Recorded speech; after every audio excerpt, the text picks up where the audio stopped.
Hello, I'm Monty Betham. This is Once a Warrior. My guest today is still carving up in the Super League all the way up north in England. Tuimoala Lolohea, how are you, my man? I'm good. Thanks for having me, Mon.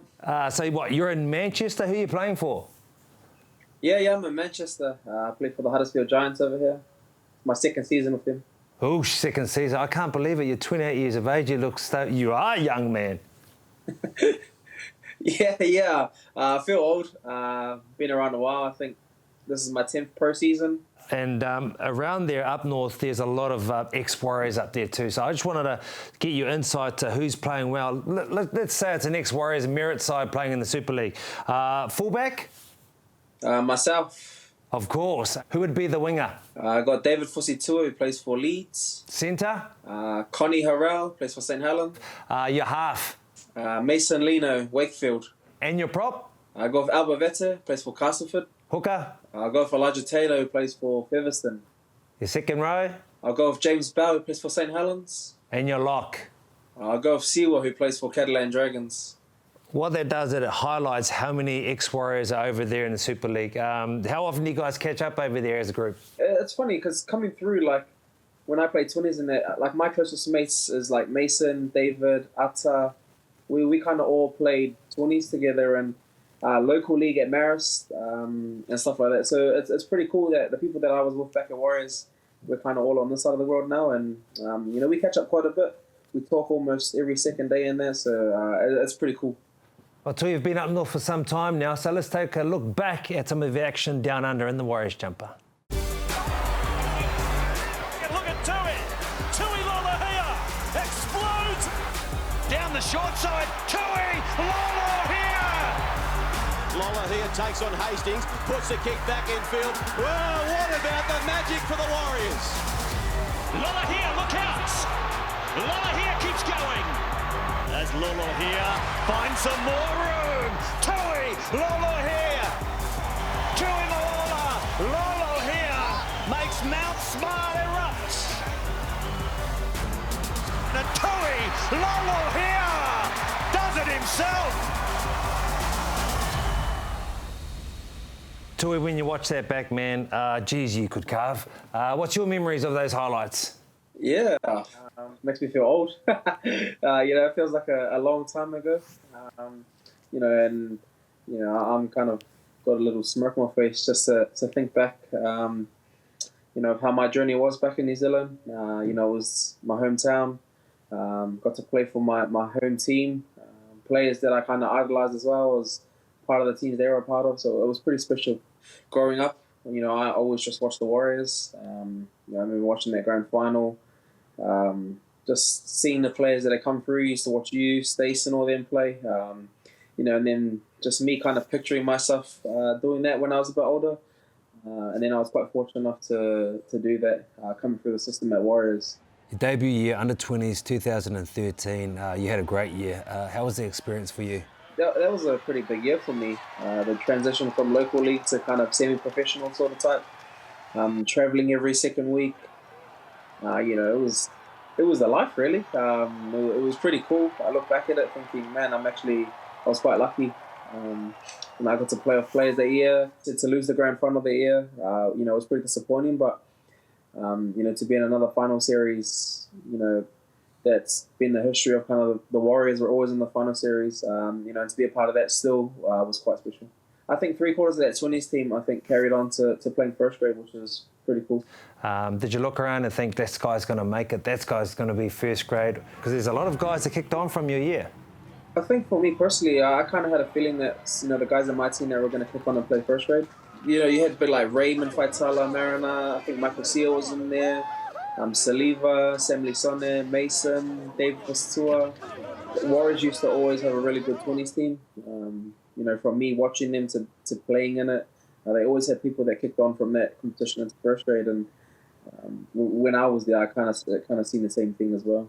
I mean, your first year amongst you mentioned semi-professional, but what did you learn and who did you learn from? Yeah, well, obviously I was a young guy. I was still kind of learning the game myself. I was in a team with a lot of big people. I had my main focus that year was just my support, and I scored, I think, about 23 tries that year in the 28 games, and then most of them were just from support play. You know, Warriors have always had some big boys come through. You know, he used to love offloading, and that's where I kind of found my points really. So I was quite lucky to be, surrounded by them.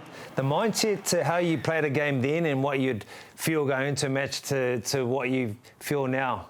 No, I think I'm still the same. I'm very calm. On game day, I just chill. People always question me like, because I just sit around the change room like I'm still in my like tracksuit and there I'm just hanging to myself, chilling, and then I think with about 25 minutes to go before warm up, that's when I kind of start to get into the groove of it. So I'm someone that doesn't like to think about it too much.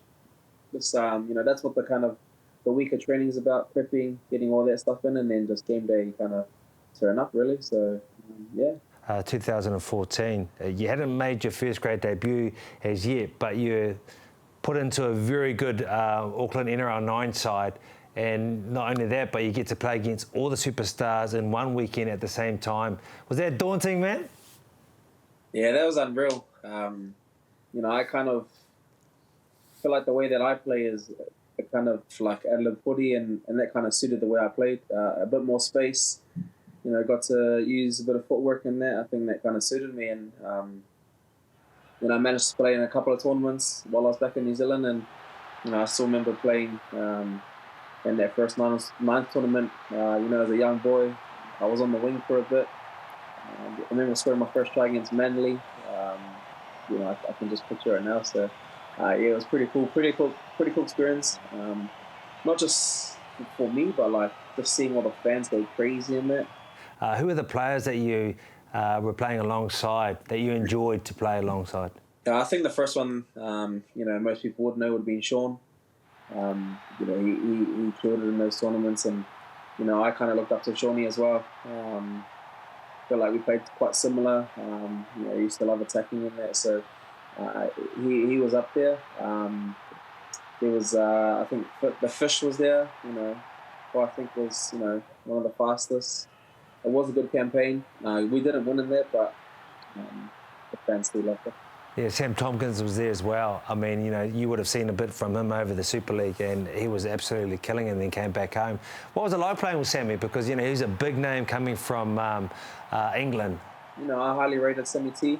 He obviously wasn't the biggest fullback, but I thought his skill level was probably up there with the best of them. We kind of got close. He was pretty unlucky with injuries in that. But I kind of learned a lot of Sammy T while I was playing at the Warriors. Just like I said, with his skill level, he could find a good pass on him, and then I feel like I started to pick it up a bit. So, it was pretty cool. Obviously, he was a big name in the Super League. He was winning Man of Steel in that over there. Coming over, no one expected, what they're going to get from him in there. So, yeah, that was pretty cool. You mentioned some fast names right then, Shawnee, yourself, Sammy Tompkins, Fish. Who was the fastest man? Over 100, I would say Fish. Over 40, I would have had Solomon Kata. Well, if you look at the size of his legs, then yeah, you would know straight away. The legs and the buttocks, mate, the power region. Where did you rate amongst it all? I was more of like a mid-range person, maybe like between 40 and 70. That's where I kind of felt like I could get speed. I had a big try saver against David Mead. It was a 20-meter tap, and he ran the distance, and I kind of tapped him out just before the try line. But yeah, definitely the Fish. He was like a horse as well. He just galloped. He was gone. Let's talk about your debut, and then we'll talk about what followed after that. But round 20, do you remember it much? What happened? Oh, it was my first game back, actually. I got injured. I pulled my hammy. First game back, and I was going to play for the cup team at home. And then captain's run finished, and I shot off with Charlie Gubb and Sione Losi. And then Cappy calls me maybe an hour later, and he goes, "You still around, mate?" I said, "I'm not too fine." He goes, Shawnee's pulling out. His groin's no good, and you're gonna slot it. I was just like, I hung the phone up, and I was like, I didn't even know what to say. I was like, I think I'm making my debut. And they were like, what? And they're like, I gotta go. I was like, I just gotta go. I gotta go. So I shot back to the stadium and we just kind of had a chat with Cappy, and he was just telling me that, I'll come off the bench, and told me we'll go into the halves to start, and then he'll come on a little bit later on. So I've not been playing. I've just come back to training and making my debut. I was like, man, I was speechless at the time, really. But I think the boys around me then were pretty good. I remember first coming on, my first touch actually, almost broke the line, off Friendly. And I remember my first defensive set where I think it was Foz, Kieran Foran. He just seen me come on, and I think they just spotted me out. But like 3 tackles, I made 3 tackles. And after those 3 tackles, I reckon, the worst I've ever felt in a game. Like, I was blowing. I think it was just like adrenaline and everything just all hit me. And I thought, this is bad. I thought, I'm off. I need to get off. I'm blowing. But yeah, I remember like it was yesterday, and I'm grateful and honoured to kind of make my debut at the Warriors too. 2014, then you play in the grand final, and you do pretty good, man. Talk to me about that, because you had a handy coach. You mentioned early on in your career that he was one of your idols, and then he became your coach, Stacey Jones. Talk to me about that grand final win and having someone like the Little General as your coach. That was pretty cool. That's probably one of the best moments, or it'll be up there with one of the moments that I've had in rugby league. Just Stacey was my idol from like the beginning. Like, he was my first idol. He was just a good bloke as well, you know what I mean? Like, he had good banter, good jokes, and that was Stacey for you. So he obviously was around throughout the year with first grade as well, and just to kind of learn from him, play under him, and he took us to a grand final in that. So and we won it, which was that's even better. That's why you play rugby league. Is to I know it's not NRL in that, but I think to win any competition, in a team sport, it's a massive achievement in life. Jazz Tavanga was part of that grand final team. He's on his way to being one of the great little men of the club, a very good player. Jazz is obviously not the biggest middle, but I think he's probably got one of the biggest hearts, and he's doing well. And like, looking back at the team now, he's probably one of the only ones that are still there from when we were all there. Him and Bunty, so they're doing well for themselves. What do you remember of Bunty back then? I mean, both boys, were they characters? Because Bunty seems to be a character now, and he's one of the leaders in the club. Played over 100 games. Yeah, I've known Bunty a while. He lived in Avondale, where I grew up too. He was around the corner, so you always remember Bunty because of his hair. I think that's the main thing, and then obviously the way he carried the ball. There was no handbrakes then from him, and it was just straight handy. So the talent that you had, and the curse of being so gifted, you could play halves, you could play fullback, you could play wing equally as well, and destructive. It worked for you, but it also probably worked against you, I guess. How do you look back on it now and think it helped you or hindered your career? Yeah, it was I think it was a bit of both, really. I think as the years went on, I probably thought, that's probably not what I wanted. You kind of get to a point in rugby where you want to kind of secure a position, and you want to learn it, get better at it, and try to be the best you can. And that was probably where I got to. Don't get me wrong, I was, the year that I played everyone in the back line. I played wing, I played centre, fullback, halfback. In the 2 years that I was playing first grade, so I was kind of like a Mr. Fix-It guy. At the time I was like, I just want to play grade, you know what I mean? Like, this is the best thing ever. Just play grade, wherever they need me, I'll play. And then, like I said, you get to a point where you want to kind of, secure something. I went from playing like halfback, regular halfback, to playing on the wing. And that's probably just because of the attributes I had. I think I think one of my main attributes was my running game. A bit of broken field in there. Probably that's where my strength was, and that's why I was probably lucky enough to cover the wing in that, because that's what their job is in the wing, kind of, is just to carry the ball and get cool play the ball. So it was a tough one. But I mean, that could have been hard for you mentally each week, because going from half to winger, even to fullback, they are totally different positions. which has a different sort of fitness system that you use, but also mindsets and what you need to do and get the outcomes for. So was it hard going back and forth at times? Were there some times where you feel like, I don't want to play half today. I want to just be out on the wing and score some tries? No, it wasn't hard. It wasn't hard at all. I think I'm quite smart at rugby league, and I know a lot. So it was quite. I think the information that I got given in there was quite specific, and it was just easy. And like, this is what I have to do. This was my job. You don't need to overplay yourself. Just do the basics well, and you're sweet. So, the information I kind of got, probably made my job easier, really, and just taking in what you get given, really. Let's talk about that. Okay, so who's your favourite centre to play outside? It was Connie. I scored tries. I was scoring tries off the back of Connie. So. Okay, your favourite half pairing? Probably just Shawnee. Obviously, it was my idol. That's probably why I'd say it. But then I think also Chad. Chad was a big one for me as well. Shawnee got injured quite a bit that year. I think he was going to break his leg against.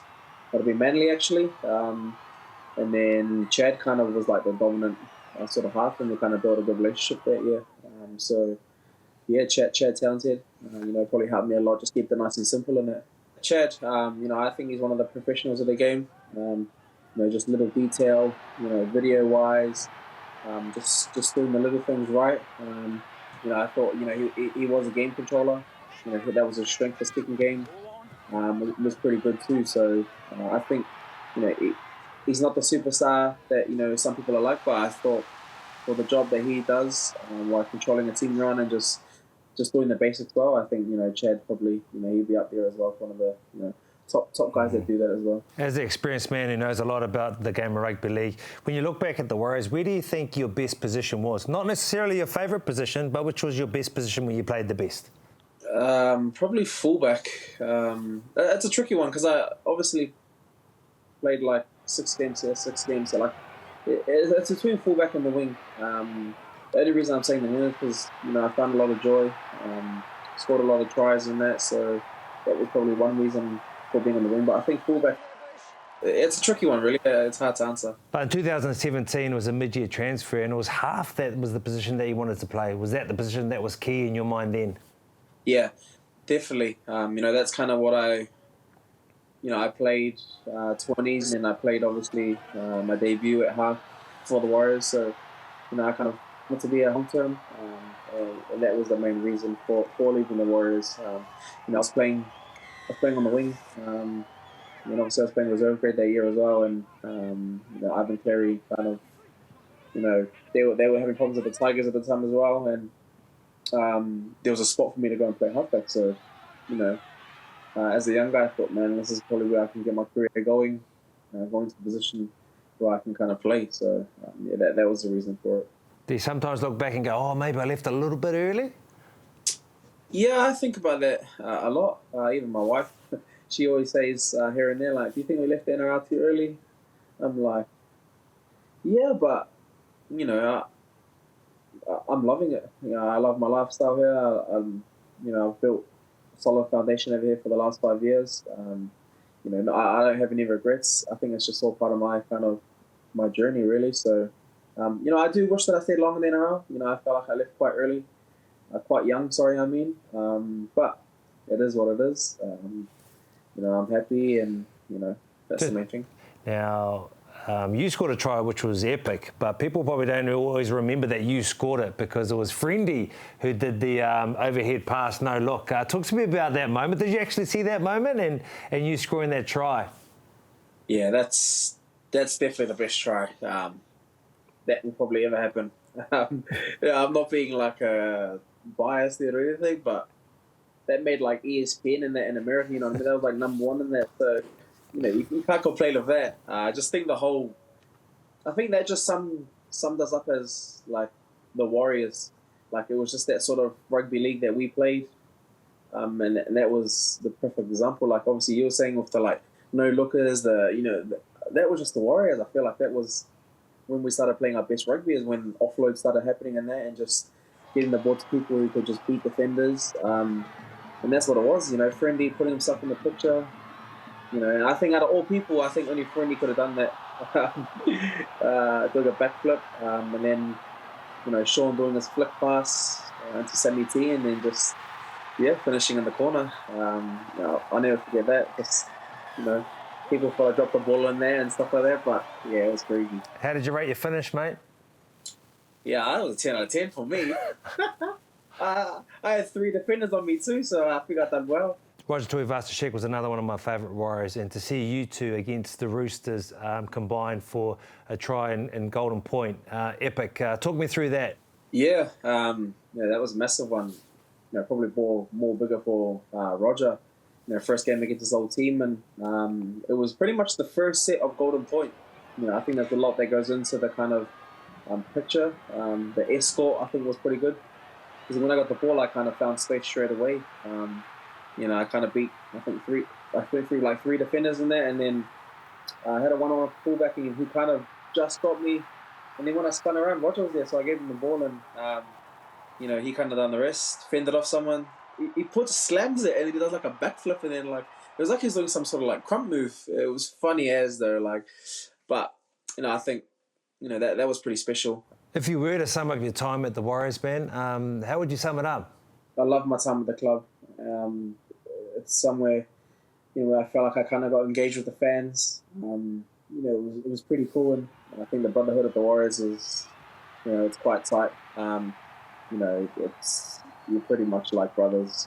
You're pretty much family. You know, most sports can say that playing great. You know, you see each other more than you see your family. You know, you're training for most of the day, and then the next day you're in again, and then you might get a day off here. So, you know, you do build a good connection and a relationship with the boys. You know, and you know, we obviously had a lot of Pacific Islanders. You know, I'm from a Tongan background, so there was a lot of them there in the Warriors, and you know, I think just our connection just outside of rugby was probably just as close to.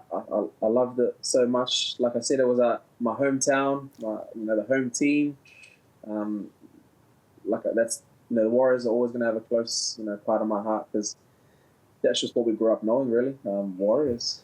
Tui, once a Warrior, always a Warrior. You were one that got away, but when you were there in the jumper, you were electric, man. Thanks for your service. Thanks for having us, Mont. Like you said, once a Warrior, always a Warrior. You know, privilege, honours to kind of be in that system, and like I said, it's always close to my heart. I'm Monty Beetham. Thanks for choosing Once a Warrior. I'll see you next week for another episode. Look at Tuimoala Lolohea explodes down the short side. Tuimoala Lolohea. Lolohea takes on Hastings, puts the kick back in field. Well, what about the magic for the Warriors? Lolohea, look out! Lolohea keeps going. As Lolohea finds some more room. Lolohea. Tuimoala Lolohea makes Mount Smart erupt. And Lolohea does it himself.